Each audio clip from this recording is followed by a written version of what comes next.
All right, good morning. Welcome to the June 26th meeting of Cleveland County Board of Elections. We have quorum, so I'd like to call the meeting to order. Has everybody had a chance to look at the minutes? Are there any additions or corrections? I make a motion to accept the minutes as presented. Second. All right, all in favor? Aye. All opposed?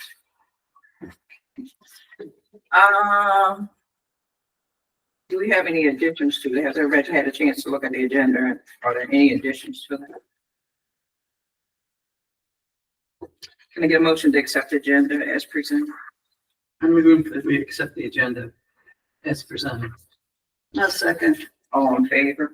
Aye. All opposed? Okay, carries. Correspondence, public comment.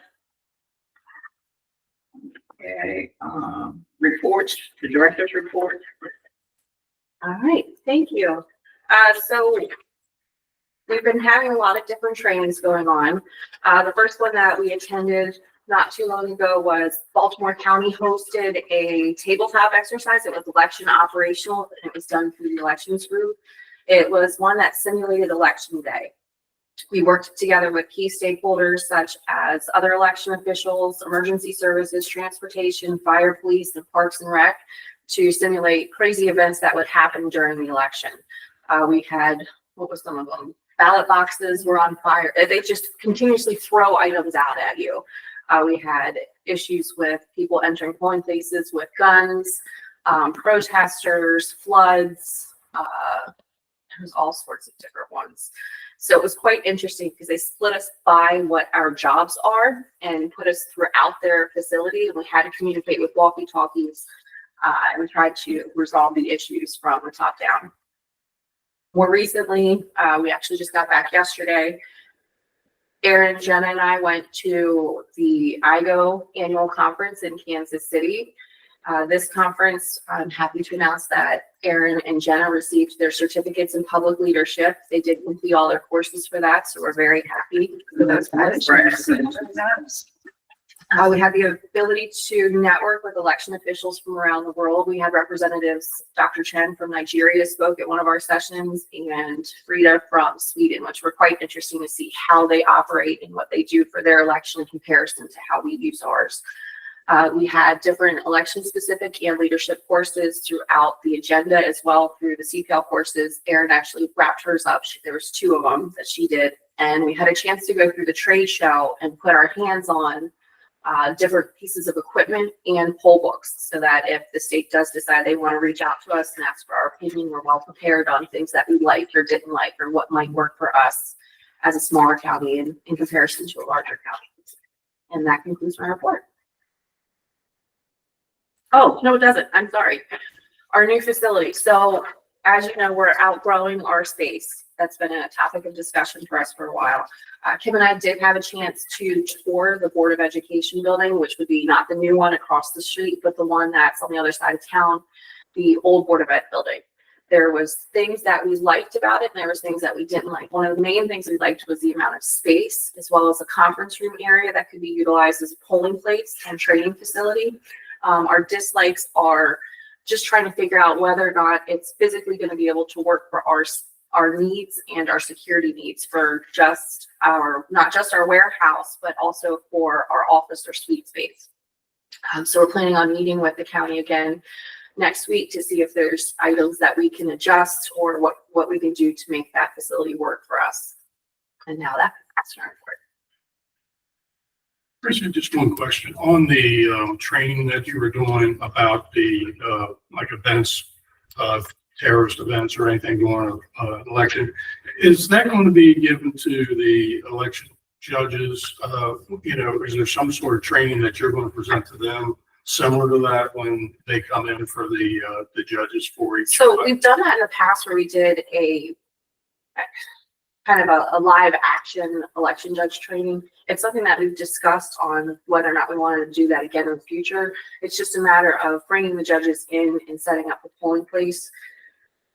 they did like it. It would probably be done as refresher training in between elections, but it is an option that we have been looking at. Because it'll be the first line of people who will be involved if it does happen. I'm just curious. Thank you. That sounds good, especially on that off election. Or during, period between elections. I had a question about the conference. Any opinion on your reactions to the voting in Nigeria? And I forget what the other country was. Sweden. Sweden. So Nigeria's elections, they are quite similar to how we do ours. You go in, you have a voting, they had a curtain that they pull around you. You vote, and then they take your ballots and they hand tally them in front of the public. Like, so if you were at your polling place, the one that they showed us the video of, it was pretty much like a grassy dirt area with a tent. And every time they vote, they pick it up and they'd announce it out loud and then place it down. So everybody in the crowd could hear each vote, and they counted it together. And they had fights that would break out at different locations too. So the security guards and the local authorities would come in and shoot off a few rounds to kind of disperse the crowds of people to keep it from becoming a fight. But it was interesting because they base their elections off of how we do ours here in America. Seems a little unwieldy for a big population. Sweden's is a little bit different. They're the ones that had the little cards, right? There were 3 different colors. So they had, you're given, your different party had colored cards, and you vote on, help me out here. You vote on, it's a parliamentary, as Nigeria's government is based on the American government, which I did not know. Sweden's government is a parliamentary government. And so you get 5 different ballots, and they're all different colors, but you only vote the one ballot. It was very confusing and interesting. In Sweden, during like early voting, you can vote anywhere in Sweden. I mean, I guess I don't know how. I have to look up how big Sweden is, territory wise. And then election day, you have to vote in your polling precinct. It was very interesting. It was very different. I want to observe an international election. That's my new goal. It's very interesting. So they basically vote for a group of people. Who are Vote for the party, and then however which party gets the representation in parliament is based on the amount of votes the party gets. So like the largest party gets the most seats. The smaller party, they distribute it that way, kind of a parliamentary system. That's interesting. Okay, any other further discussion about the director's report? Let's go into the board council report. Okay.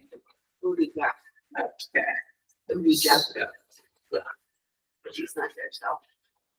Oh, okay, so we'll go on to the next one. We're expecting our attorney, Jack. So, all right, we'll move on. Is it okay if we move on to the next one? Can I get a motion to move on? Sure, I'll make a motion to move on until Jeff arrives. Can I get a I'll second? second that. All in favor? Aye. All right, let's go on to old business, the Open Meeting Act. That's me.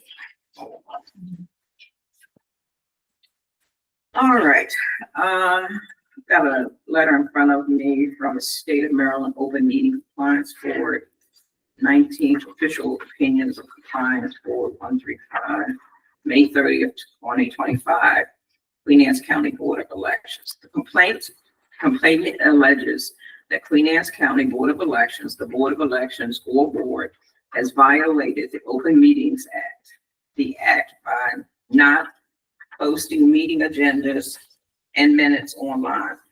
For the reason below, we find no violation as to meeting agendas, but we find that the Board of Election violated the act by not posting minutes online.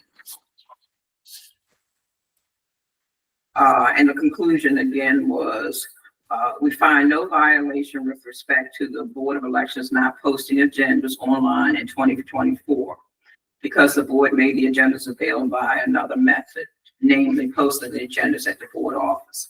We also find, however, that the Board of Elections violated number 3-306E2 by not posting minutes online when it was practicable to do so. This opinion is subject to the acknowledgement and announcement requirements of 3211, Open Meeting Compliance Board. Okay, so we'd like to have some discussion about the board's findings. My understanding is that we've now come into compliance. Yes. Is that true? Correct. And can we explain how that's occurred? So we built a addition to our website where all of the minutes can be found. We're live streaming right now, and what's going to happen is we'll download that and we'll add that to that same section as well. The state board's also built an area for a shared drive for all of us to upload. So what we'll start doing as well is upload to their shared drive. So if anyone has any questions, they can just click on the state board site and it links to everybody's folders for all of the counties. So we'll all be on the same page. Is there any other discussion? All right, we have to do anything further with this? You need to sign it. Okay, all right, so before everyone leaves, we'll be signing a copy of the violation. And thank you again for taking care of that. I feel like we're being open and transparent as far as the violation, and you guys are still my rock stars. Thank you. All righty, anything else?